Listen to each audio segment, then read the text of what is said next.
और अब मैं चाहूंगा आपको आज एक ऐसे शख्सियत से मिलवाने का। एक हमारे बीच में है मिस्टर ईशान शौर्य। वो नर्चरिंग मनी में हेड ऑफ सेल्स है, head of customer relationship manager है, और इन्होंने लगातार कस्टमर के साथ इंटरैक्ट करके उनके पोर्टफोलियो को बड़े ही इनोवेटिव वे में उनके फंड को मैनेज किया है और बहुत अच्छा रिटर्न रहा है नर्चरिंग मनी का। तो मैं आपसे मिलवाना चाहूंगा mister Ishan Shaurya. Welcome to Ishan to our webinar.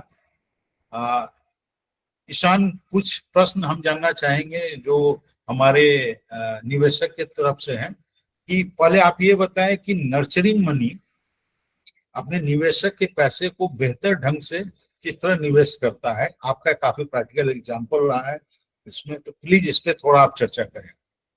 Over to Ishan. सबसे पहले सुधांशु सर, धन्यवाद आपका जो आपने मुझे इस वेबिनार में इनवाइट किया। एंड सभी लोगों का स्वागत है इस वेबिनार में। आज का टॉपिक है हमारा master class on mutual fund. तो सर ने काफी अच्छा सवाल पूछा है कि नर्चरिंग मनी प्राइवेट लिमिटेड कैसे आपके पोर्टफोलियो को मैनेज करता है, कैसे आपके रिस्क को मैनेज करता है। तो मेनली हम आपके पोर्टफोलियो को ऐसे डिजाइन करते हैं कि आप जब म्यूचुअल फंड सुनते हो तो म्यूचुअल फंड का मतलब आपको लगता है स्टॉक बाजार, शेयर बाजार। तो मैं पहले ये क्लियर करना चाहता हूं कि म्यूचुअल फंड का मतलब सिर्फ स्टॉक बाजार एंड शेयर मार्केट नहीं है। म्यूचुअल फंड एक यूनिवर्सिटी है जिसके अंदर हर एसेट क्लासेज आते हैं, जैसे as like FD, as like saving account, as like equity, bond, gold, silver, everything. जितने भी एसेट क्लासेस आप इन्वेस्ट कर रहे हैं, जैसे एफडी करते हो, बॉन्ड में इन्वेस्ट करते हो, फिर गोल्ड्स में इन्वेस्ट करते हो, सिल्वर में इन्वेस्ट करते हो, तो म्यूचुअल फंड के अंदर भी हर एसेट क्लासेस है। तो पहले मुझे सपोज कि कोई रिटायर होके पीएसयू से आते हैं, उनको एक लमसम कॉर्पस 1 CR से 2 CR का मिलता है। तो उनके एक लमसम कॉर्पस को पहले मैं एज लाइक एफडी जैसा फंड में पार्क करता हूँ। फिर सर ने अभी आप लोगों को बताया था एसटीपी सिस्टमैटिक ट्रांजैक्शन प्लान, जो एक फंड जो मेरा पार्किंग फंड है, उस फंड से इक्विटी के टारगेटेड फंड्स लेता हूँ। उस फंड्स में टुकड़ों टुकड़ों में मैं पोजीशंस देता हूँ एज पर मार्केट में जब जब मुझे करेक्शंस मिलते हैं तो मैं टुकड़ों टुकड़ों में बाई डिप्स करता हूँ। एसटीपी मेरा डिसिप्लिन है, जो मैं डिसिप्लिन के थ्रू अपने टारगेटेड फंड में वीकली बेसिस में जाता रहता हूँ, क्योंकि बाजार के बारे में कोई ये अनुमान नहीं लगा सकता है कि आने वाले एक हफ्ते में बाजार ऊपर जाएगी कि नीचे आएगी या सस्टेन करेगी। तो हम इसके लिए एक अपना डिसिप्लिन लगाते हैं, प्लस बाय डिप्स करते हैं। हर एसेट क्लासेस में आपकी पोजीशंस लेते हैं। एफडी जैसे फंड भी रखते हैं आपके पोर्टफोलियो में, इक्विटी भी रखते हैं, गोल्ड भी रखते हैं, सिल्वर भी रखते हैं। हर एक एसेट क्लास मिला के आपका एक पोर्टफोलियो डिजाइन करते हैं। Thank you. बहुत अच्छा, आपने बहुत अच्छे ढंग से एक्सप्लेन किया कि पूरे के पूरे पैसे को पहले पार्किंग फंड में डालकर फिर सिस्टमेटिक वे से उसको आप डिफरेंट एसेट क्लास में एलोकेट करते हैं। और अगर निवेश के क्षेत्र में देखा जाए तो इसे बोलते हैं कि आइडियल कॉपी बुक स्टाइल। तो बहुत अच्छा है, और शायद यही कारण है कि निवेशक जो भी लगभग 500 के करीब है, उनके पैसे को बहुत अच्छे ढंग से मैनेज किया गया, उनको बहुत अच्छा रिटर्न मिला। तो इसके साथ साथ मैं चाहूंगा कि अगर आप थोड़ा हमारे सभी ऑडियंस को एक डेमो दे सके कि किस तरह नर्चरिंग मनी के ऐप और वेबसाइट ज्यादा सही रहेगा अगर आप उससे हमें एक डेमो दे सके कि किस तरीके से निवेशक अपने सारे डिफरेंट फंड का, different asset class of asset का एक डैशबोर्ड पे वो देख सकता है, रेगुलर मॉनिटर कर सकता है। तो ईशान, थोड़ा इस पे आप प्रकाश डालें, थोड़ा एक डेमो दें हमारे ऑडियंस के लिए। Thank you sir. सबसे पहले सर मेरी वेबसाइट है nurturingmoney.com। आप गूगल पे nurturingmoney.com डालते हैं तो मेरी वेबसाइट आपके सामने ओपन हो जाती है। अब स्क्रॉल करो। इसके बाद आप जब देखते हो, ये मेरे कंपनी के बारे में है कि नर्चरिंग मनी क्या है। फिर आगे बढ़ो।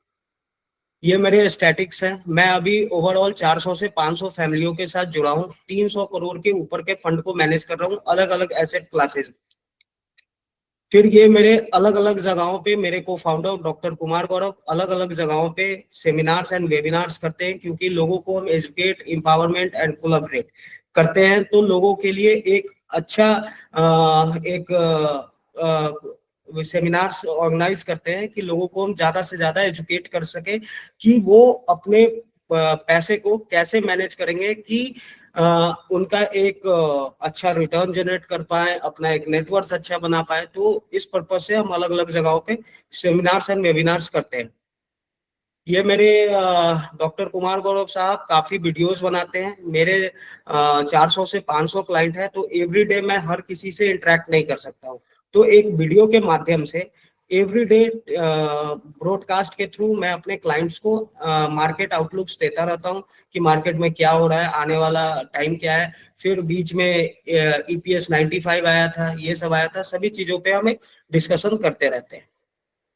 फिर सर ये मेरा टेस्टिमोनियल्स हैं, जितने भी क्लाइंट्स मेरे साथ 5 इयर्स एंड 10 इयर्स से जुड़े हुए हैं, उन सभी लोगों का आप एक कमेंट्स देख सकते हो कि मैं कैसे आपके फंड्स को मैनेज करता हूँ।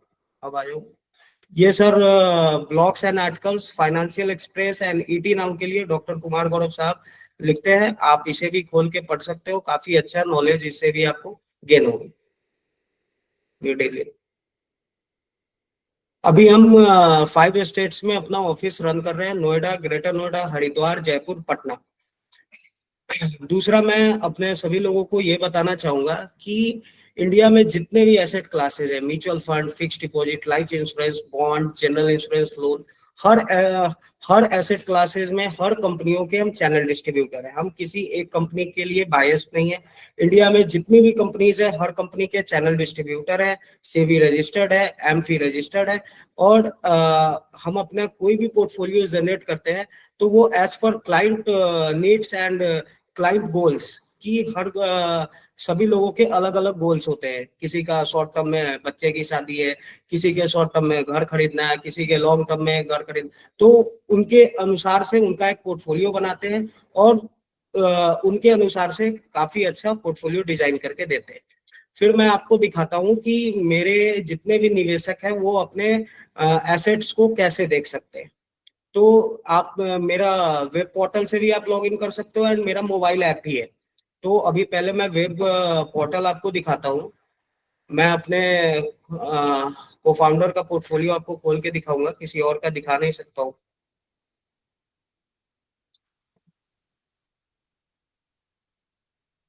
First time user ID and password हम खुद बना के देते हैं, नेक्स्ट टाइम से आपको रीसेट करना होता है।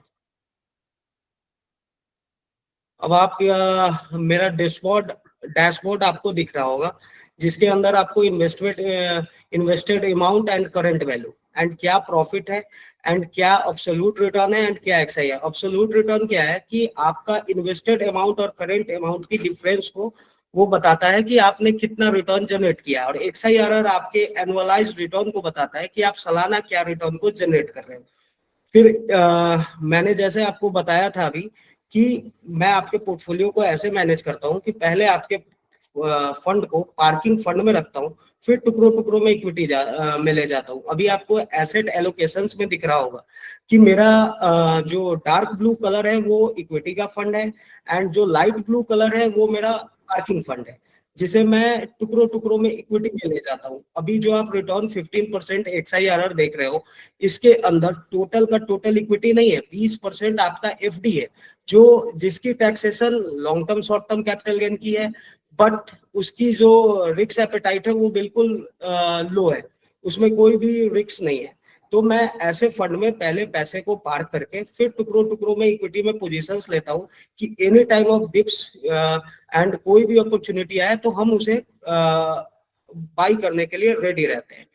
फिर इसमें मैं आपको दिखाता हूँ कि मेरे पोर्टल में आप एज अ विल बना के अपना एक रेडी कर सकते हो। जैसे मैं आपको वेल्थ रिपोर्ट पे ले जाता हूँ, यहाँ व्यू बाय फैमिली करता हूँ। यहाँ पे हेड ऑफ द फैमिली आप हो तो आपका नाम आएगा, आपके घर में कोई और हेड ऑफ द फैमिली है तो उनका नाम आएगा। यहाँ पे आप शो करते हो।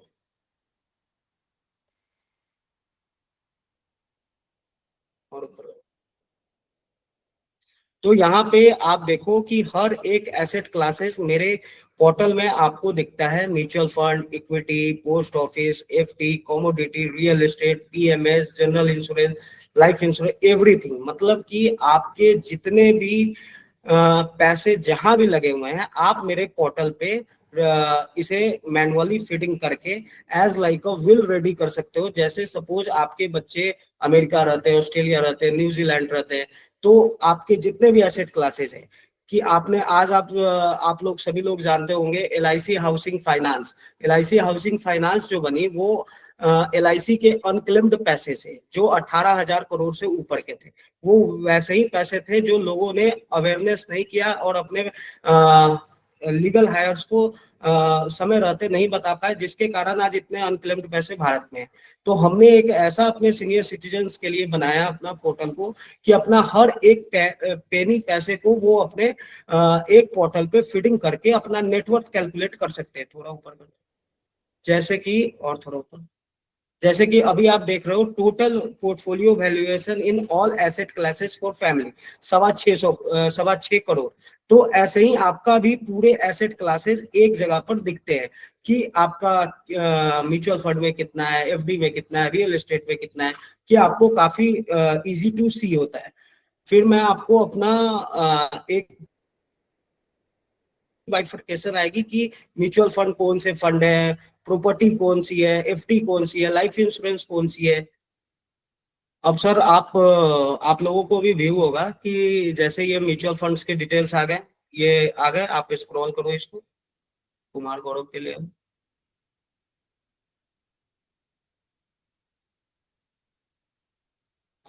बस धीरे धीरे आगे।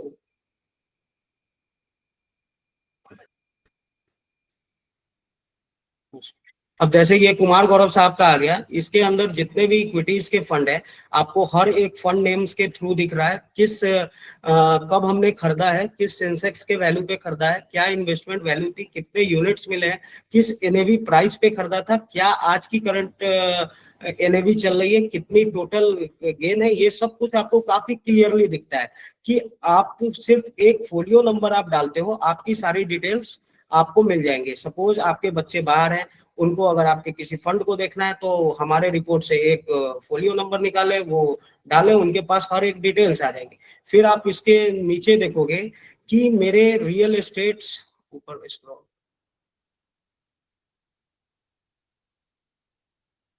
और, और, और,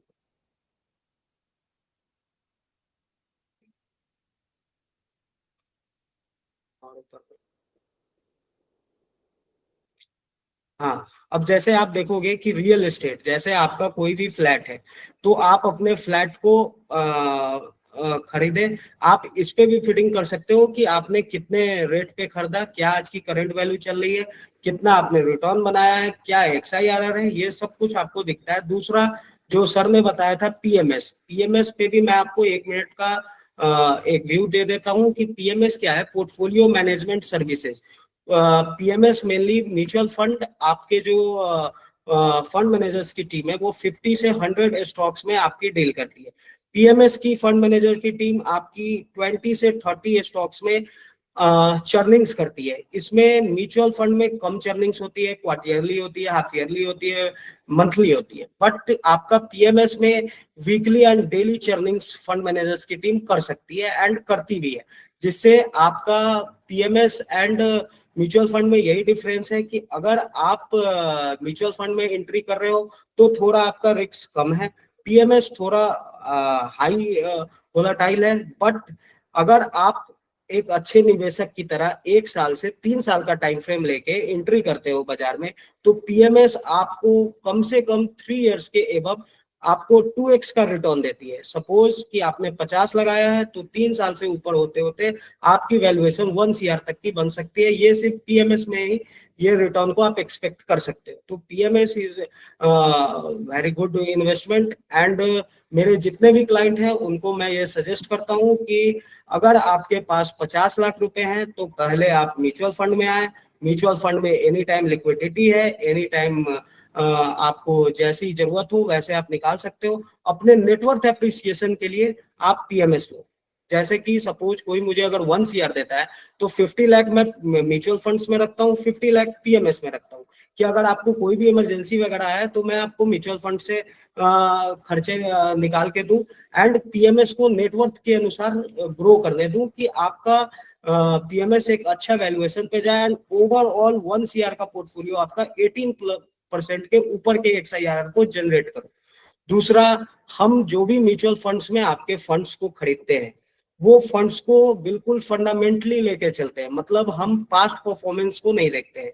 जैसे सपोज लास्ट 5 इयर्स में पीएसयूवी चला, आपका डिफेंस सेक्टर चला, आपका स्मॉल एंड मिड कैप्स चले, लेकिन आने वाला टाइम वही सेम हो ऐसा हो नहीं सकता, क्योंकि हर 5 साल पे ग्रोथ बदलते हैं, सरकार की नीतिज बदलती है, तो हर 5 साल पे अलग अलग सेक्टर्स की, जैसे कि अभी जो भी अपने मार्केट को अगर आप देखो तो अभी FII ने काफी बुकिंग किया, फिर ट्रम्प साहब आया, ट्रम्प साहब का टैरिफ आया, फिर H1BC आया, ये सब कुछ आने के बाद अब जो है कि भारत में फ्यूचर क्या है, तो फ्यूचर मेनली क्या है हमारा, कि जो हमें मिडिल क्लास को फायदा मिला है इस साल, मिडिल क्लास को टैक्स को देखते हुए 1 लाख करोड़ रुपए मिडिल क्लास को इन चारों क्वार्टर में टैक्स बचेंगे, प्लस जीएसटी रिफॉर्म हुआ, जीएसटी रिफॉर्म से 50,000 करोड़ रुपए बचेंगे। इन सब चीज को देखते हुए कि जो भी ये पैसे मिडिल क्लास को बचेंगे वो तो फिर सर्कुलेट होगा इन्हीं मार्केट में, या तो लोग कंजम्पशन करेंगे या तो लोग उसे इन्वेस्ट करेंगे, तो बैंकिंग फाइनेंस भागेगा। पावर सेक्टर हमेशा पावर सेक्टर अच्छा ही है, फिर आने वाले टाइम में कैपेक्स बढ़ता है तो मैन्युफैक्चरिंग सेक्टर बढ़ेंगे। तो हम इन्हीं फंडामेंटल्स फंड्स को लेके टुकड़ों टुकड़ों में अपने पोर्टफोलियो को डिजाइन करते हैं, एंड एनी टाइम अपने सीनियर सिटीजन के लिए लिक्विडिटी फॉर्म में कुछ पैसे रखते हैं कि उन्हें कभी भी जरूरत हो तो वो हमसे मांगे, विद इन 1 डे हम उनके अकाउंट पे पैसे दे देते हैं। तो ऐसे ही सर हमारा सेम मेरा मोबाइल ऐप भी है, आप मोबाइल ऐप को भी देख सकते हो, सेम इसी तरीके से आपके हर एसेट क्लासेस दिखते रहेंगे। बहुत बढ़िया, बहुत अच्छे ढंग से आपने बताया, और डेमो भी मुझे लगता है काफी एक्सक्लूसिव है। और एक अच्छी बात है, जो सवाल मैं आपसे पूछने वाला था आपने उसका स्वयं उत्तर दे दिया कि म्यूचुअल फंड वर्सेस पीएमएस। अगर मेरे पास अगर 50 लाख है, तो अगर सिर्फ 50 लाख है तो आपका एडवाइस अच्छा है कि पहले म्यूचुअल फंड में हम जाएं। और अगर हम मेरे पास 1 करोड़ रुपए निवेश करने के लिए, तो 50 लाख में म्यूचुअल फंड डालूं, फिर 50 लाख पीएमएस में डालूं। और अभी आपने फाउंडर साहब का जो आपने दिखाया उसमें भी ये दिख रहा है कि म्यूचुअल फंड में 14.5% का XIRR है और 21.20% का XIRR पीएमएस में है। तो ऑफ कोर्स पीएमएस में चार्जेस ज्यादा हैं, टैक्स इम्प्लीकेशंस ज्यादा हैं, सो कॉल्ड रिस्क ज्यादा है, बट रिटर्न डेफिनेटली बहुत अच्छा है।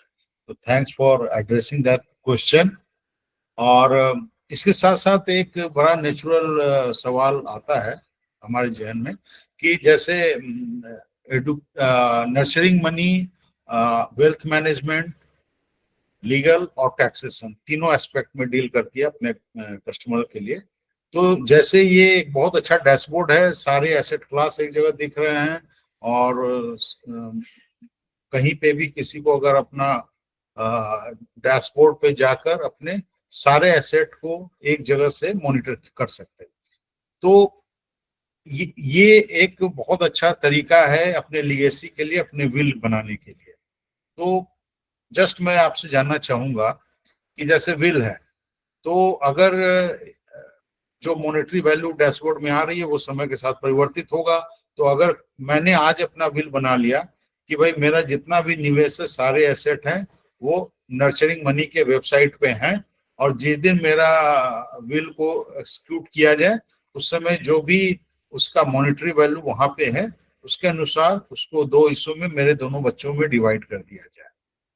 तो I think it can be easy way of will formation. तो आप ये बताइए कि पाला क्या विल जो बनता है उसका रजिस्ट्रेशन जरूरी है या जरूरी नहीं है?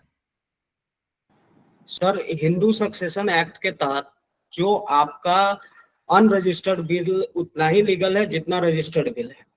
दूसरा सर, आप अपना कोई भी बिल अगर अभी बनाते हो तो वो एक आने वाले टाइम में, जैसे एफडी बनाए हुए हो, उसको आपने दो बच्चों में बांटा कि इस बच्चे को इतना, इस बच्चे को इतना मिलेगा, आपके रहते ही वो एफडी मैच्योर हो जाती है, आपके पास आ जाती है। तो आप नर्चरिंग वेल्थ के साथ, नर्चरिंग मनी के साथ जुड़ने का आपका यही फायदा है कि नर्चरिंग मनी आपका हमेशा मैनुअली उसे अपडेट करते रहती है, आपके टच में रहती है। आपके जितने भी एसेट क्लासेस है, जैसे आपने कोई एक प्रॉपर्टी बेच दिया, दूसरा प्रॉपर्टी ले लिया, तो आपको अपने बिल में कुछ नहीं करना है, हमारे कंपनी का नाम देना है, नर्चरिंग मनी प्राइवेट लिमिटेड, हमारा रजिस्ट्रेशन नंबर देना है, एंड वहां पर देना है कि ही इज ए एग्जीक्यूटर। आपका हर एक विल आपके लिए रेडी रहेगा, और आप जब तक रहोगे उसे हम मैनुअली हर 3 महीने 6 महीने पे अपडेटेड करते रहते हैं। तो हिंदू सक्सेशन एक्ट के तहत जो आपने क्वेश्चन पूछा है sir, unregistered registered will same है। बहुत बढ़िया। तो ये वेबसाइट से, डैशबोर्ड से विल बनाने की प्रक्रिया हमारे सारे ग्राहक के लिए बहुत आसान हो गई है। सिर्फ इसी बिल के, इसी डैशबोर्ड के अनुसार वो बिल में जिक्र भी कर सकते हैं डिटेल देते हुए, और वो पैसे को कितने हिस्सों में किनको बांटना है उसकी मेंशन कर दी जाए, ना भी रजिस्टर की जाए तो भी ये बिल का काम हो जाता है। Legacy is distributed. तो एक क्वेश्चन टैक्सेशन पे रहेगा कि इनकम टैक्स में, जैसा कि कंपनी अपने सारे एग्जिस्टिंग, ऑलमोस्ट अभी लेटेस्ट डेटा से 500 कस्टमर हैं, सारे कस्टमर का इनकम टैक्स फाइलिंग कॉम्प्लीमेंट्री है। तो ये इतना बड़ा काम जो नर्सरिंग मनी कर रही है, इस पे थोड़ा प्रकाश डालिए। सर, देखिए, जितने भी क्लाइंट्स हमारे साथ जुड़े हैं, हर क्लाइंट्स का हम फ्री आईटीआर फाइलिंग करते हैं, जीएसटी फाइलिंग करते हैं। आईटीआर फाइलिंग के लिए हम 7 सीएस अपने पैनल पे रखे हुए हैं, जो हमारे हर क्लाइंट्स का आईटीआर फाइलिंग वगैरह करते हैं। दूसरा सर, मैं अपने हर क्लाइंट को टैक्स इफिशियंट बनाता हूँ। टैक्स इफिशियंट का मतलब है कि अगर आज आप अपने अभी मेरे जितने भी क्लाइंट है, 100 रुपए में 50 रुपए मुझे देते हैं, 50 रुपए वो खुद एफडी में रखते हैं। ठीक है सर, तो उस 50 लाख रुपए जो वो एफडी में रखते हैं, उसका परिणाम ये होता है कि उनका सपोज पेंशन है 14 लाख, उसके ऊपर उनका एफडी रिटर्न आता है 5 लाख रुपए इंटरेस्ट का। तो अगले साल से जो अपना इनकम स्लैब है वो 4 से 8 लाख, 8 लाख 5%, 8 से 12 10%, 12 से 16 15%, 16 से 20 20%, 20 से 24 25%, 24 के बाद 30%। तो जितने लोग, जैसे वो 14 लाख तक की उनकी पेंशन है, तो उसकी टैक्सेशन जो है वो ओनली 15% की है। लेकिन जब वो 5 लाख रुपए अपने इंटरेस्ट का ऐड कर लेते हैं, तो उनकी टैक्सेशन 20% चली जाती है। प्लस जो वो 5 लाख रुपए अर्न कर रहे हैं, एक तो वो 7 सवा 7% पे अर्न कर रहे हैं अगर सीनियर सिटीजन है तो, प्लस एंड उसके बाद पोस्ट टैक्स वो उनके लिए सिर्फ 6 5.5 6% का रह जाता है, जो कि अपने इन्फ्लेशन जो है ऑन गूगल ऑन न्यूज़पेपर 7% का है। बट जो हमारा लिविंग स्टैंडर्ड है उसमें डबल डिजिट का अपना इन्फ्लेशन है। तो पोस्ट टैक्स हम अपने इन्फ्लेशन को एफडी के थ्रू बीट नहीं कर पाते। तो हम अपने, दूसरा, म्यूचुअल फंड से आप जो भी अर्न करते हो वो आपके इनकम में ऐड नहीं होता है, उससे आपकी कोई टैक्सेशन स्लैब्स नहीं बढ़ती हैं, वो ओनली आपके long term and short term capital gain में आता है। तो म्यूचुअल फंड में long term capital gain 1.25 lakh rupees तक बिल्कुल टैक्स फ्री है इन 10 इसके ऊपर only 12.5% long term capital gain लगता है, शॉर्ट टर्म 20% का टैक्स लगता है। लॉन्ग टर्म म्यूचुअल फंड में 365 डेज के बाद हो जाता है, 365 डेज से पहले शॉर्ट टर्म कैपिटल गेन होता है। ऐसे ही मैं अपने हर एक क्लाइंट को टैक्स इफिशियंट बनाता हूँ, प्लस उनका ITR filing, GST filing, legal heirs, everything we will manage. Only एक current account and saving account manage नहीं करते हैं। इसके अलावा इंडिया में जितने भी एसेट क्लासेज हैं, हर चीज को हम मैनेज करते हैं। बहुत अच्छे ढंग से आपने सब एक्सप्लेन किया, और आपको हैट्स ऑफ। आप बहुत सारे निवेशक का पैसा बड़े ही सिस्टमेटिक और साइंटिफिक वे में आप हैंडल कर रहे हैं, और एक बहुत अच्छा रिटर्न, मार्केट से ज्यादा रिटर्न दे रहे हैं। तो बहुत सारी, ये इस अच्छे काम को आप कंटिन्यू रखें। तो अब समय आ चला है हमारे समाप्ति के लिए आज के वेबिनार का। तो सभी लोगों को मैं बताना चाहूंगा कि नर्चरिंग मनी का जो टैगलाइन है, educate, empower and collaborate. Means nurturing money सिर्फ आपके वेल्थ को मैनेज नहीं करती, आपके लिगेसी और विल को ही नहीं टेक केयर करती, आपके टैक्सेशन को ही नहीं करती, इसके अलावा भी एक कॉमन मास के लिए, एक जनरल पब्लिक के लिए फाइनेंशियल अवेयरनेस की जो मुहिम चलाई गई है, फाइनेंशियल एम्पावरमेंट का जो एक मशाल जलाया गया है, एक बहुत ही सराहनीय है। और मैं आप सभी लोग जितने भी हमारे ऑडियंस हैं उनको मैं ये रिक्वेस्ट करूंगा कि आप तो लाभ लें और सारी चीजों को आप अपने नियर डियर, जान पहचान उन लोगों से शेयर करें, ताकि वित्तीय जो हमारी अवेयरनेस होनी चाहिए, जो फाइनेंशियल अवेयरनेस और फाइनेंशियल एम्पावरमेंट, ये आज के समय में बहुत इंपॉर्टेंट है हमारे लिए, हमारे देश के लिए। तो इस चीज में आप जो नर्चरिंग मनी है लगातार आपके लिए वेबिनार और सेमिनार का आयोजन करती है। वेबिनार का आयोजन में कहीं से भी कोई भी इंसान अपने घर से बैठ के हमसे जुड़ सकता है और सारी चीजों का जानकारी ले सकता है। जगह जगह हम सेमिनार भी करते हैं जहाँ पे फिजिकल रूप में हम जाकर लोगों से मिलते हैं। ये दोनों चीजें हैं, वेबिनार और सेमिनार की है। तो समय तो समाप्त हो चुका है, लेकिन फिर भी अगर आप में से किसी की कोई क्वेरी है, कोई क्वेश्चन हो, तो आप चैट बॉक्स में डाल सकते हैं और हम इस चीज को देख सकते हैं कि कोई क्वेरी है। तो इस ईयर अगर कोई क्वेरी है तो आप बताएं, अन्यथा जो है हम आज के इसको समाप्त करेंगे। और मैं आपको फिर बताऊंगा कि नर्चरिंग मनी का हेल्पलाइन नंबर भी है, हमारे वेबसाइट पे भी उपलब्ध है सारे डिटेल। आप कभी भी अपने किसी भी क्वेरी के लिए या आपके किसी जान पहचान में कोई हो, सके संबंधी में उनकी कोई भी क्वेरी है, किसी भी तरह का निवेश का, चाहे, और निवेश में भी ये पूरा एस्पेक्ट है जैसा ईशान जी ने डिस्कस किया। मतलब प्रिजर्वेशन ऑफ वेल्थ के लिए इंश्योरेंस, सारे insurance, mediclaim, life, non life, motor, सारे इंश्योरेंस भी होते हैं ताकि आपका जो वेल्थ है वो प्रिजर्व किया जाए, उसमें डिके नहीं हो, क्षति न हो। और जो वेल्थ है उसको समृद्धि के लिए, उसके डेवलपमेंट के लिए, उसके ग्रोथ के लिए म्यूचुअल फंड है, पीएमएस है, जिसपे हमने काफी चर्चा की। तो आप ज्यादा से ज्यादा लोगों को इस बारे में बताएं, चर्चा करें